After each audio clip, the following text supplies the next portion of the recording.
안녕하세요. 우리 유치부 친구들에게 갈라디아서 말씀이 쉽지는 않죠. 하지만 너무나 중요한 말씀이에요. 다 이해하지 못해도 하나님께서 그때그때 깨닫고 기억하는 은혜를 주실 거예요. 지난번 영상을 만들다 보니까 묵상편에서 2장의 이야기까지 많은 부분을 이야기를 했어요. 영상을 보신 분들은 아시죠? 오늘은 몇 가지 중요한 내용을 중심으로 은혜 나누기를 원합니다.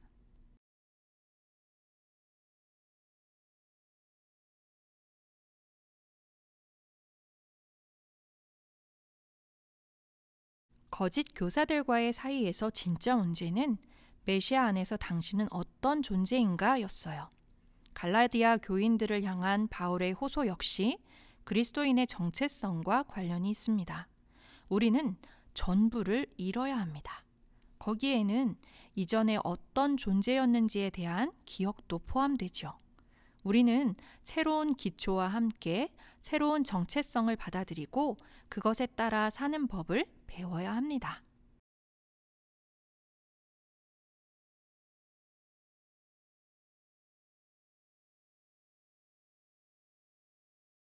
예수님이 메시아이심을 믿는다면, 우리가 십자가에 달린 예수님 안에 있다면 이는 우리의 옛 정체성이 아무런 의미가 없다는 뜻입니다. 이제 우리를 규정하는 것은 율법을 갖고 있느냐, 또 유대인을 이방인보다 우월하게 만드는 율법의 어떤 상세한 요구사항이 아닙니다.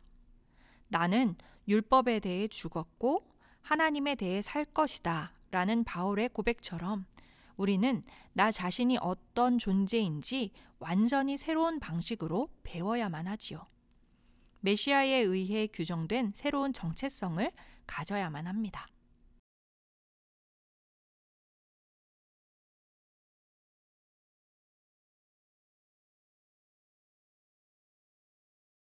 거짓 교사들은 갈라디아 교회의 그리스도인들에게 바울이 전하는 복음은 불충분하고 예루살렘 지도자들이 전하는 본래의 사도적 복음만큼 온전하지 못하다라고 폄하했습니다.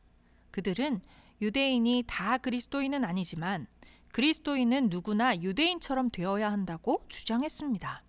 그러나 바울은 그리스도를 믿는 복음은 문화를 초월하여 만인을 위한 것이라고 전했죠. 만약 예루살렘의 사도들이 바울을 대적한 무리들을 편들거나 조금이라도 용납했다면 교회는 둘로 갈라졌을 거예요. 그것은 구원받으려면 그리스도를 믿는 내적 믿음에 외적 행위를 더해야 하는가라는 근본적인 문제이기 때문이지요.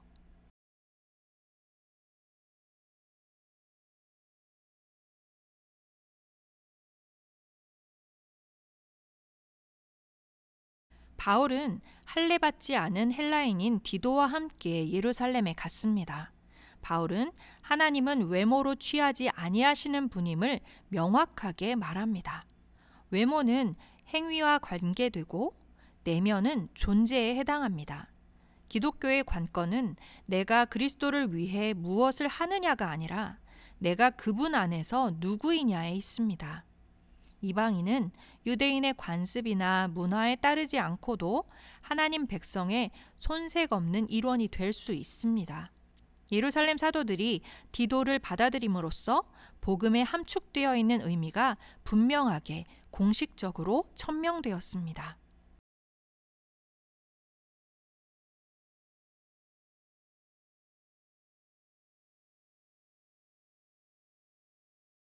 여기서 우리는 분명한 깨달음을 얻어야 합니다. 복음은 문화적인 자유를 낳습니다. 도덕 종교는 복장이나 일상생활의 행동의 구체적인 계율과 규정을 강요합니다.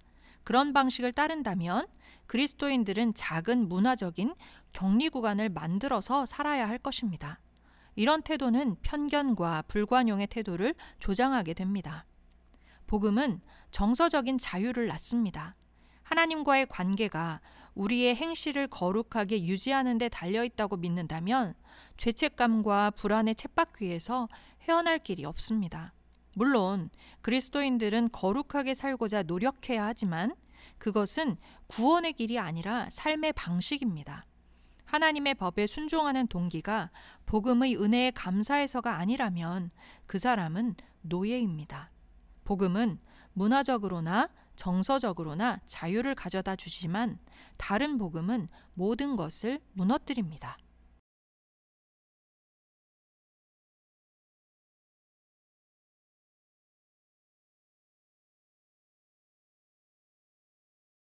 신약 성경은 그리스도인의 연합을 강조합니다. 그리스도인의 연합은 문화를 차별하지 않으며 문화적인 유사성에 의존하지도 않습니다.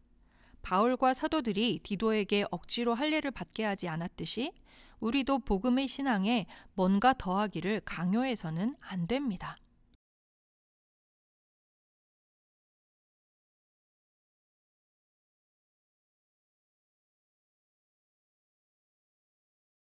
또한 서로 각기 다른 소명을 인정해야 합니다. 사도들은 바울이 무할례자에게 복음 전함을 맡은 것이 베드로가 할례자에게 맡음과 같은 것으로 보았습니다.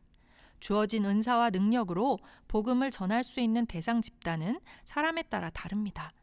이는 복음의 본질을 수호하면서도 상대에 맞출 수 있다는 의미입니다. 그런데 상황이나 상대에 맞추는 정도가 너무 미진하거나 혹은 너무 과하게 되면 역설적이게도 복음을 잃어버리게 됩니다. 사도들은 복음의 메시지와 내포된 삶의 방식을 단호하게 수호했지만 동시에 메시지의 매체를 상황에 맞출 준비가 되어 있었습니다.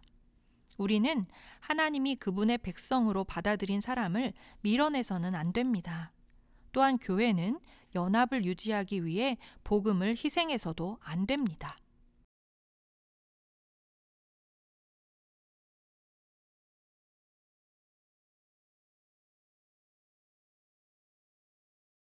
바울이 말한 그리스도의 연합의 세 번째 표지는 가난한 자들을 기억하는 것입니다. 왜 이것이 중요할까요? 가난한 이들을 돌보는 것은 성경의 일관적인 가르침이기 때문입니다. 예수님은 공생애를 시작하시면서 이사야 61장의 말씀을 인용하셨습니다. 주의 성령이 내게 임하셨으니 이는 가난한 자에게 복음을 전하게 하시려고 내게 기름 부으시고, 많은 가르침에서 특별히 하나님께서 우리의 믿음을 판단하실 때 우리가 빈민과 난민과 병자와 또 죄수를 섬겼는지를 보신다고 하셨습니다. 예수님은 성육신을 통해 가난한 이들 곁으로 오셨습니다. 그들과 함께 먹고 살고 어울리시면서 긍휼이 무엇인지를 알려주셨습니다.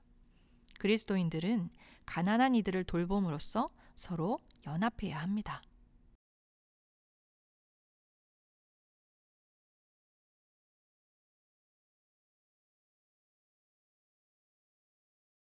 사람들과 함께 음식을 먹는 것은 친교의 가장 강력한 상징 가운데 하나입니다. 예수님의 공생의 표지 가운데 하나가 개방된 식탁 교제였습니다. 하나님은 이 개방된 식탁 교제가 예수님의 백성의 표지가 되길 원하십니다. 바울은 이 교제에서 외식한 베드로를 책망합니다. 베드로, 그동안 당신은 유대인과 비유대인을 구별하지 않고 이방인처럼 살아왔습니다. 이제 와서 어떻게 당신이 하나님 백성의 핵심 그룹에 속하기 위해 이방인은 유대인처럼 되어야 한다고 주장할 수 있습니까? 지금 당신의 행동이 그렇게 주장하고 있지 않습니까?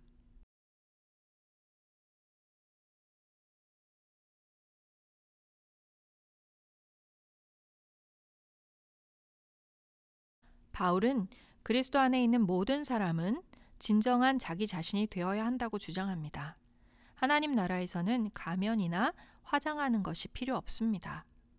또한 바울의 책망은 이런 의미를 갖습니다. 베드로, 당신은 이미 그리스도께 인정받았으므로 다른 사람들에게 인정받을 필요가 없습니다. 하나님께서 당신에게 부어주신 은혜를 기억하십시오. 이 상황에서 그 복음을 실천하고 누리는 삶이 어떤 모습이겠습니까? 사도인 베드로도 이신칭의의 의미를 더 배워야 했으니 우리는 그보다 더할 것입니다. 그리스도께서 이루신 일은 우리에게 전부이거나 아무것도 아니거나 둘 중에 하나입니다. 공로와 은혜를 혼합할 수는 없습니다.